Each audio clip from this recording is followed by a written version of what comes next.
Oke semua, di depan kita sekarang sudah ada beberapa alat gambar yang sebenarnya saya gunakan waktu dulu saya kuliah, tapi sekarang sudah tidak saya gunakan dan masih beberapa ada yang masih saya gunakan, karena saya sekarang lebih menggunakan yang sederhana-sederhana saja dan ini masih dalam bentuk tumpukan seperti ini ya, kita singkirkan dulu biar kita bisa melihat lebih jelas satu persatu. Kita mulai dari penggaris ya atau alat ukur ya. Ini sebagian sudah ada yang hilang jadi saya kasih tahu beberapa saja. Ini kalau ini masih agak baru ya. Kemudian ini ya untuk template, nah sebagian sudah hilang, saya lihat dulu saya punya yang merek Staedtler, ini mereknya apa ya, Aerograph. Kemudian nah ini adalah mal ya, mal ini adalah yang kita gunakan untuk membuat kurva-kurva dulu, karena zaman saya kita masih menggunakan konvensional ya, tidak digital seperti menggunakan AutoCAD dan sebagainya. Jadi ini sangat berfungsi sekali ya mal. Waktu itu jarang ini yang mengeluarkan hanya merek-merek tertentu ya. Kemudian yang paling saya ingat dan beberapa kali masih saya gunakan adalah ini penggaris segitiga ya. Dulu kita sebut Mohr karena dulunya yang mengeluarkan ini mereknya Mohr ya. Nah, ini dia.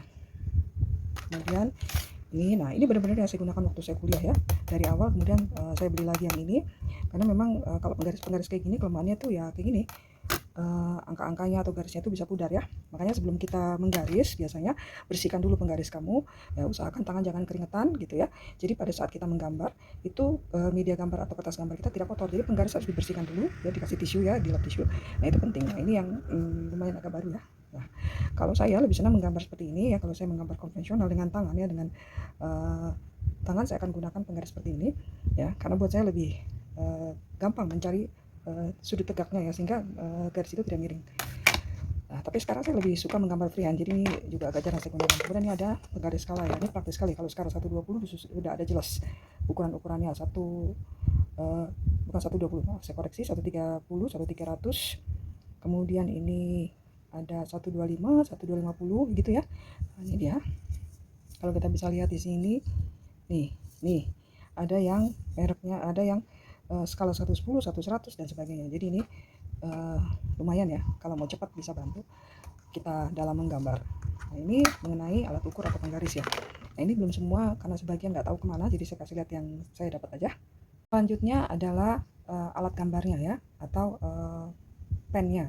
Nah, di sini saya dulu masih manual kan, jadi menggunakan Rotring, bukan Rotring, sorry, Rotring itu mereknya tapi Rapido ya. Jadi ada yang merek Staedtler, ada yang merek Rotring, kemudian ada yang mereknya Faber-Castell, nah itu macam-macam lah ya. Jadi ini masih manual, harus diisi pakai tinta dan sebagainya. Nah ini udah otomatis nggak saya pakai lagi ya, karena agak ribet. Kemudian untuk pensilnya saya gunakan pensil mekanik seperti ini ya, karena lebih praktis. Kalau pensil mekanik kita tarik garisnya itu akan lebih stabil, tidak tambah tebal gitu ya. Nah ini kadang-kadang juga diperlukan ya pensil kayu seperti ini ya. Zaman sekarang saya masih menggunakan ini, pensil kayu ini, dan sebagai pengganti saya menggunakan Rapido, saya pakainya pulpen gel seperti ini. Nah ini murah ya, nggak mahal.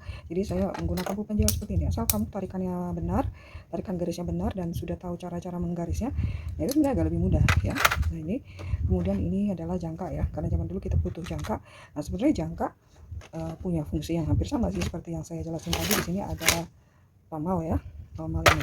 Kalau saya jadi jelasin, nah ini dia tuh ya, dia jadi ada yang besar seperti ini, sorry ini ya, tuh ini. Nah ada juga yang kecil-kecilnya seperti ini. Nah, ini ya, oke. Ini adalah malnya. Jadi menggambar kurva-kurva gini, kadang-kadang kurva begini kita susah ya kalau untuk menggunakan jangka, jadi lebih baik menggunakan mal ya.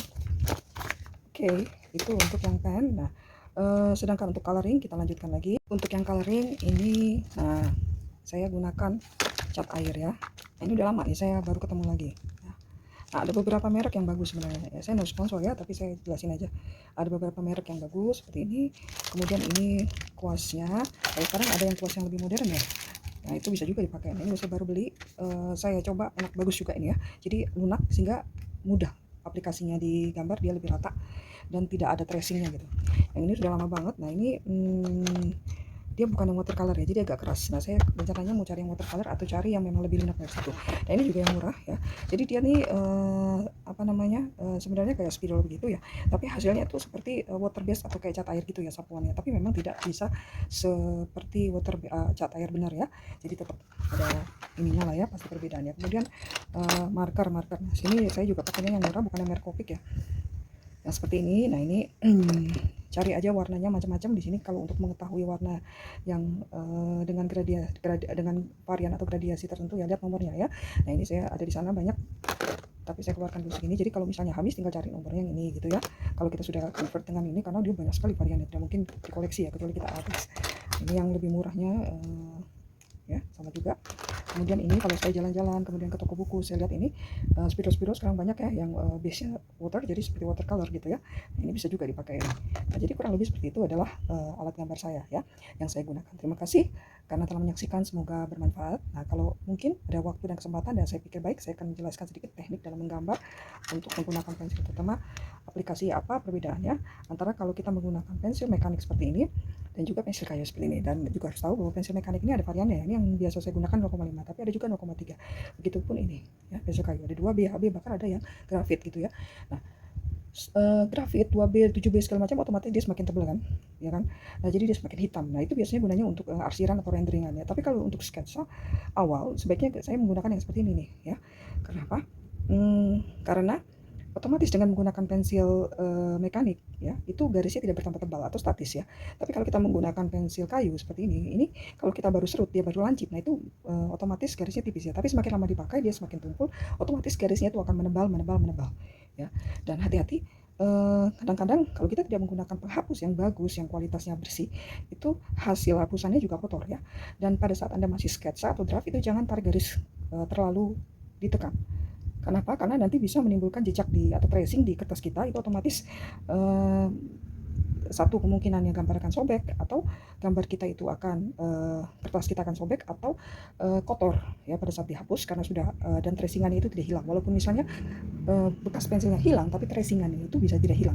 Sehingga apabila kita mengaplikasikan warna, misalnya kita sudah hapus atau kita mengaplikasikan warna, mungkin itu bisa kelihatan di aplikasi warna kita itu, terutama kalau menggunakan pensil warna. Nah, begitu dulu ya. Kalau saya nanti ada waktu atau saya pikir penting, saya akan jelaskan lagi mungkin lebih detail ya.